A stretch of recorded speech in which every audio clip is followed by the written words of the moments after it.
பருத்தி பால் சாப்பிடுகிறாயா? வேண்டாம் அண்ணா. சுக்குநீர்? வேண்டாம் அண்ணா, வகுறு சரியில்லை. அப்படி என்றால் ஓமத்திரவம் சாப்பிட வேண்டும் அப்படின்னு புலிகேசியில வடிவேல் சொன்ன ஓமத்திரவத்தை பத்தி தான் இன்னைக்கு நம்ம பார்க்க போறோம். ஒரு ஸ்பூன் ஓமம் எடுத்து 1 டம்ளர் தண்ணியில் ஆட் பண்ணி நல்லா கொதிக்க வச்சு எடுத்துட்டோம்னா ஓமத்திரவம் ரெடி.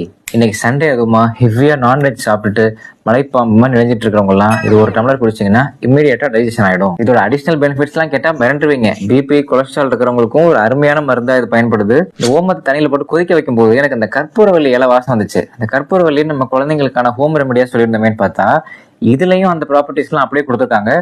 பிராங்கோ கன்ஸ்ட்ரக்ஷன், ஆஸ்துமா அந்த மாதிரி உள்ளவங்களுக்கு எல்லாம் பிராங்கோ டைலட்டேஷனை இது உண்டு பண்ணுது அப்படின்னு ஒரு தியரட்டிக்கல் ஸ்டடியா கண்டக்ட் பண்ணியிருக்காங்க.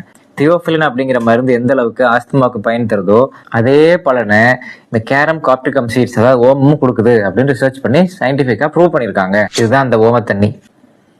மோந்து பார்க்கும்போது அப்படியே நமக்கு அந்த கற்பூரவல்லி இலையோட வாசம் வருது. 2 வயசுக்கு மேல இருக்கிற குழந்தைங்களுக்கு இப்ப இந்த சீசன்ல சளி இருமல் வந்துச்சுன்னா இதுல இருந்து ஒரு 5 ml மட்டும் எடுத்து கொடுக்கலாம். நல்ல ரிசல்ட்ஸ் இருக்கும். அதுவும் நல்லா நைட் தூங்கிட்டு இருக்காங்க, திடீர்னு எந்திரிச்சு வரட்டிருமலா இருமுறாங்க பாருங்க, அந்த கண்டிஷன் தான் Franco construction, post viral Franco construction. அதுக்கு இது எக்ஸலண்ட் ரெமடியா இருக்கும். இது வந்து ஜஸ்ட் another ஹோம் ரெமடி கிடையாது, எவிடன்ஸ் பேஸ்ட் சயின்டிபிக் மெடிசின் இது. ஸோ நண்பர்களே, இன்னைக்கு சண்டே எல்லாரும் நான்வெஜ் சாப்பிட்டு நல்லா என்ஜாய் பண்ணுங்க.